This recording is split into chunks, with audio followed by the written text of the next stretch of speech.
Hi guys and welcome back on GSM-ABC YouTube channel. In this tutorial I will show you how to unpair your Apple Watch from your iPhone. So let's do it.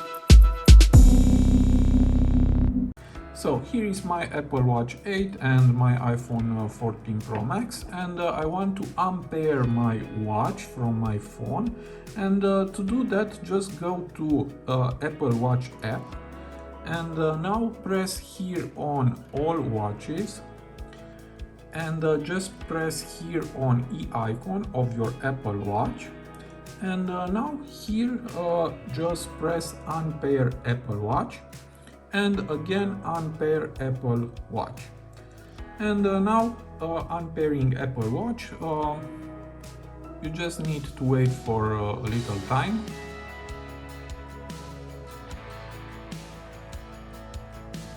And now it's over.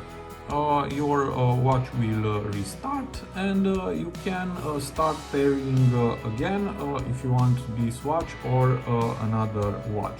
So this was my tutorial for today. I hope to be useful for you, and see you to the next. Have a nice day.